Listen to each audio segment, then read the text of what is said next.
सो hey guys, कैसे हैं आप लोग। आई होप आप सभी अच्छे ही होंगे। तो आज हम बिहार सिविल कोड से संबंधित मॉक टेस्ट लेके आए हैं और ये मैथ से संबंधित होंगे, मैथ से रिलेटेड होंगे और प्रत्येक चैप्टर से एक प्रश्न होगा और प्रत्येक प्रश्नों को बिल्कुल बेसिक से और कॉन्सेप्ट साथ बताएंगे। तो आप लोग वीडियो के अंत तक बने रहिएगा। तो चलिए शुरू करते हैं। पहला प्रश्न है, सुधीर और संजय की वर्तमान आयु का अनुपात 4:5 है। 5 वर्ष बाद इनकी आयु का अनुपात 5:6 हो जाएगा। तो सुधीर की वर्तमान आयु कितनी है ये आपको बताना है। कौन कौन? सुधीर है और दूसरा संजय है। बिल्कुल आराम से, ठीक है। सुधीर और संजय, इन दोनों की आयु का अनुपात है 4:5। यही अनुपात हो जाता है 5:6। कब? तो 5 वर्ष बाद। वर्तमान में ये है वर्तमान, ठीक है। और 5 वर्ष बाद, 5 वर्ष बाद यही अनुपात जो होता है, इन दोनों के आयु का अनुपात 5:6 हो जाता है। वो 5 वर्ष बाद। तब कहा था सुधीर का वर्तमान आयु। यहाँ पे देखिए इन दोनों का रेशियो में अंतर कितना का? 5 से 6 हुआ, 1 का अंतर है ना। यहाँ भी 4 से 5 हुआ, 1 का अंतर है। यानी कि रेशियो में 1 का अंतर है, लेकिन वर्ष में कितना का अंतर है? 5 वर्ष का अंतर है। कितना? 5 वर्ष का अंतर है, लेकिन रेशियो में 1 का अंतर है। तो यही 1 यूनिट का वैल्यू आपको कितना दिया हुआ है? 5। 1 यूनिट का वैल्यू 5। तो हमको निकालना सुधीर की वर्तमान आयु। तो सुधीर की वर्तमान आयु में रेशियो देखिए कितना है। तो सुधीर का वर्तमान आयु में रेशियो 4 है। यहाँ देखिए 4 है ना, ये 4। तो 1 यूनिट का वैल्यू जब 5 है तो 4 यूनिट का वैल्यू कितना निकल कर आ जाएगा? 4 × 5, 4 × 5 = 20। तो सुधीर का वर्तमान आयु कितना हो जाएगा? 20 वर्ष। इसका आंसर ऑप्शन ए हो जाएगा। आई होप आप ये प्रश्न को समझ गए होंगे बिल्कुल आराम से। और एक बार समझ लीजिए, सुधीर और संजय था, आयु का रेशियो था 4:5 वर्तमान में।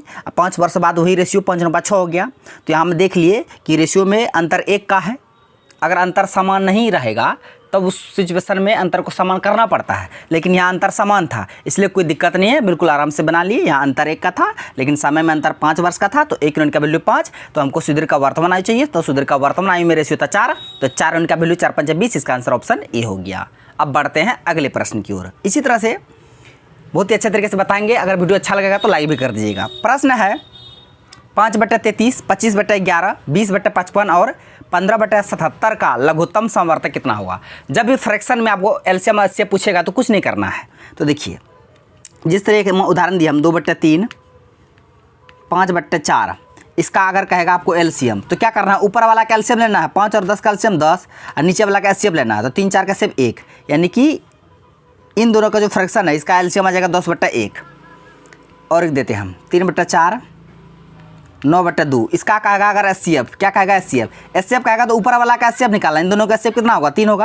और नीचे वाला का एलसीएम, इन दोनों का एलसीएम कितना होगा? 2 और 4 का एलसीएम कितना होगा? 4 ही होगा, ठीक है। ये आपका आंसर होगा। एचसीएफ कहेगा तो ऊपर वाला का एचसीएफ, नीचे वाला का एलसीएम। अगर एलसीएम कहेगा तो ऊपर वाला का एलसीएम, नीचे वाला का एचसीएफ। अब इस बात को याद रखना। प्रश्न में बोला गया 5/33, 25/11, 20/55, 15/77। इसका आपको क्या कह रहा है? एलसीएम। एलसीएम कह रहा तो ऊपर वाला का एलसीएम ले लीजिए। तो 5, 25, 20, 15 का एलसीएम कितना होगा? 25, 2500 का 100 तो 300 होगा। एलसीएम 300 बट ऊपर में 300 तो फिक्स होगा। ये देखिए ऑप्शन बी में 300 नहीं है, ऑप्शन गया बोरा में। अब यहाँ 500, ये 500 नहीं होगा, 300 होगा। 300 वाला तो ही ऑप्शन है। नीचे में 77 होगा या 11 होगा। एलसीएम का रहा तो ऊपर वाला एलसीएम निकाल ली। अब नीचे वाला क्या हमको एचसीएफ निकालना है। तो 33, 11, 55, 77 में कॉमन क्या दिख रहा है? 11 दिख रहा है। तो एचसीएफ क्या कहता है? सभी में कॉमन होगा ना एचसीएफ। तो 300/11 हो जाएगा एलसीएम इस फ्रैक्शन का। तो इसका आंसर क्या होगा? Option C, 300/11। मुझे उम्मीद है आप ये प्रश्न को समझ गए होंगे। इसी तरह से अगर कोई भी फ्रैक्शन में पूछेगा एलसीएम एचसीएफ, कुछ नहीं करना है, आंख बंद करके एलसीएम कहेगा तो ऊपर वाला का एलसीएम, नीचे वाला का एचसीएफ, एचसीएफ कहेगा तो ऊपर वाला का एचसीएफ, नीचे वाला का एलसीएम, बस ये करना और कुछ नहीं। अब बढ़ते हैं अगले प्रश्न की ओर। प्रश्न है 90 सेंटीमीटर मोटी एक दीवार 3 मीटर ऊंची और 9 मीटर लंबी बनाई गई है। यदि ईंट की लंबाई, चौड़ाई, ऊंचाई 18 सेमी, 15 सेमी, 9 सेमी हो तो इस दीवार को बनाने में कुल कितनी ईंटें लगेंगी? उसमें आवश्यकता होंगी। उस कुल जितने भी ईंटें हैं सभी ईंटों की संख्या आपको निकालना, बस और कुछ नहीं करना है। तो ईंटों की संख्या बराबर क्या होता है? देखिए नंबर ऑफ ब्रिक्स, ईंटों की संख्या बराबर होगा पहले जो दीवार है उसका लंबाई चौड़ाई के रेशियो, मतलब उसका वॉल्यूम बट्टा दीवार का वॉल्यूम बट्टा ईंटा का वॉल्यूम, बस ईंटा की संख्या निकल जाएगा। तो दीवार का वॉल्यूम क्या होगा? देखिए 90 सेंटीमीटर है, इसको मीटर में बदल लीजिए। किस सबको? हाँ नहीं, यहाँ भी सेंटीमीटर में, तो सेंटीमीटर रहने दीजिए। 90 सेंटीमीटर बट्टे वॉल्यूम निकाल रहे हैं। वॉल्यूम पता है? लंबाई गुना चौड़ाई गुना ऊंचाई।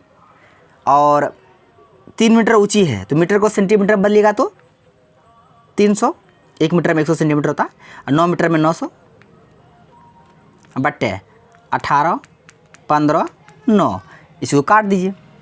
18 5 है 90, फिर 5 से 15 3 बार में, और 9 से 900 100 बार में, और 3 से 300 100 बार में। तो 100 गुना 100, 100 गुना 100, यानी कि 1 पे 4 जीरो, 1 पे कितना जीरो, 4 जीरो। इतना ईटा की आवश्यकता होगा उस दीवार को बनाने में। तो इसका आंसर क्या होगा, 1 पर 4 जीरो किस ऑप्शन में, ऑप्शन सी, यानी 10,000 ईटा। इस तरह से निकालना है, कुछ नहीं किया, हम पहले दीवार का वॉल्यूम निकाल लिए बट्टे ईंटों का वॉल्यूम, बस सॉल्व कर लिए। इस तरह से ईंटों की संख्या निकलता है। प्रश्न है इसमें ये किससे विभाज्य है, यानी कि 6 पर पावर 25 प्लस 6 पर पावर 26 प्लस 6 पर पावर 27 प्लस 6 पर पावर 28, ये किससे विभाज्य है। तो यहाँ से 6 पर पावर अगर 25 हम कॉमन ले लेते हैं तो यहाँ कितना बचेगा, 1 बचेगा। यहाँ कितना बचेगा, 6 पर पावर 1, यहाँ 6 पर पावर 2, यहाँ 6 पर पावर 3, यही बचेगा। अब देखिए 6 पर पावर 25 तो रहेगा ही, यहाँ 1 प्लस 6 का घात 1 है तो 26 हो जाएगा, 6 का घात 2 है 6 36, 6 का क्यूब कितना 216। अब जोड़ दीजिए 6 का घात 25, यहाँ कितना जोड़ दीजिए, 6 1 7 36 7 43 43 216, 43 216 259, यानी कि ये 259 से कटेगा। किस ऑप्शन में 259 देख लीजिए, 254 नहीं होगा, 56 भी नहीं होगा, 45 भी नहीं होगा। इसका आंसर ऑप्शन डी हो जाएगा, 259 से कटेगा ये पूरी। तो इस तरह से आपको निकालना, क्या किए समझ गए ना। 6 पर पावर 25 प्लस 6 पर पावर 26 प्लस 6 पर पावर 27 प्लस 6 पर पावर 28 था। तो इसमें से हमको ऐसा संख्या को निकालना जो सब में हो, कॉमन हो। तो यहाँ 6 पर पावर 25 हम कॉमन ले लिए, यहाँ बचा 1, यहाँ 6 पर पावर 26 था तो 6 पर पावर 25 कॉमन ले लिए, यहाँ 6 पर पावर 1 ही बचा, यहाँ 6 पर पावर 2 बचा, यहाँ 6 पर पावर 3 बचा। अब क्या किए, तो 1 था 1 दिए, 6 पर पावर 1 तो 1, फिर 6 का स्क्वायर 36, 6 का क्यूब 216, सबको जोड़ दिए 259, तो 259 से विभाज्य होगा, कटेगा ये पूरी संख्या। अब बढ़ते हैं अगले प्रश्न की ओर। प्रश्न है, एक व्यापारी अपने माल पर क्रय मूल्य से 55% अधिक अंकित करता है। क्रय मूल्य मान के चलिए 100 है, तो 55% अधिक अंकित करता नहीं 155, ये क्रय मूल्य व सीपी अंकित करता है। ये विक्रय मूल्य मार्क प्राइस, ये विक्रय मूल्य कहते हैं, ये मार्क प्राइस व अंकित मूल्य। 100 अगर सीपी मानेंगे तो 55% अधिक अंकित करता है, तो मार्क प्राइस आपका 155 हो जाएगा। अब आगे कहता है 20% छूट दिया। देखिए छूट जो होता है, डिस्काउंट हमेशा एमपी पे दिया जाता है। किस पे, तो एमपी पे। एमपी 155 में, इसमें 20% का छूट दे रहा है, तो दुकानदार बेचेगा कितना में, तो 20% का छूट दे रहा है, बेचेगा कितना 80% में। तो 155 का 80% निकाल लीजिए, 0 से 0 खत्म, 5 दूना 10, 5 से काटेगा तो 5 या 15, 5 31, 2 से फिर 8 4 बार में, 31 चौके 4 कम 4 4 12, 124, ये आपका एसपी आ गया, सेलिंग प्राइस। अब प्रश्न क्या कहा था, उसका लाभ परसेंट। 100 का वस्तु था 124 में बिक रहा है, तो लाभ कितना का 24%, तो इसका आंसर ऑप्शन बी हो जाएगा। इस तरह से बनाना है, समझ रहे हैं ना। अब बढ़ते हैं अगले प्रश्न की ओर, कि नहीं समझे।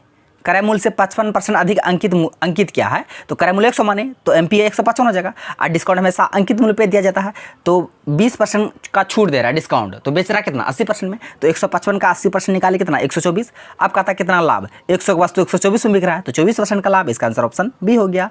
अब समझ आ गया ना, ठीक है। अब बढ़ते हैं अगले प्रश्न की ओर। प्रश्न आज का लास्ट है, आज बहुत ही कम प्रश्न है, हाँ। तो आज बहुत दिनों के बाद हम वीडियो बनाया, लगभग दीपावली फिर छठ गया, आज हम वीडियो लेके आए। तो देखिए इसको भी, ये लास्ट का प्रश्न है, इसको देख लीजिए। ऐसे प्रश्न बहुत बार एग्जाम पूछे जाते हैं, बहुत सारे एग्जाम में ये एग्जामिनर का फेमस प्रश्न है ऐसे। यदि पी का वेतन क्यू से 50% अधिक है तो क्यू का वेतन पी से कितना % कम है। तो देखिए 2-3 तरीके से इसको बता देते हैं। 50% अधिक है तो 50 बट्टे 150 गुना 100, 3 बार में, तो 100 बट्टे 3 काटिका 33.33% आ जाएगा।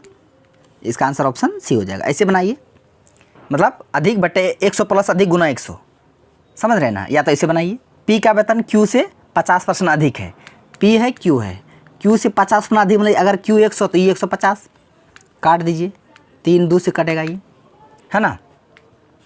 अब देखिए अब कहता है क्यू पी से कितना कम है, 3 से 2 कितना 1 कम है, किस पे 3 पे गुना 100, तो यहाँ भी 100 बट्टे 3 हो जाएगा, फिर वही 33.33% हो जाएगा। जैसे आप बनाइए, समझ रहे हैं ना, आपका आंसर वही निकलेगा, ऑप्शन सी। तो फ्रेंड्स आज का प्रश्न बस यहीं तक था। आई होप सारे प्रश्नों को बिल्कुल बेसिक से और कॉन्सेप्ट साथ बता दिया। आपको वीडियो अच्छा लगा तो मेरा वीडियो को लाइक कीजिए, हमारा यूट्यूब चैनल कर दीजिए, जैसा डाको सब्सक्राइब करें और बेल आइकन को भी हिट कर दीजिए, ताकि हर एक लेटेस्ट वीडियो का नोटिफिकेशन तुरंत आप तक पहुँच जाए। थैंक्स फॉर वॉचिंग वीडियो, धन्यवाद। अब मिलते हैं नेक्स्ट वीडियो में नेक्स्ट टॉपिक के साथ, तब तक के लिए जय हिंद।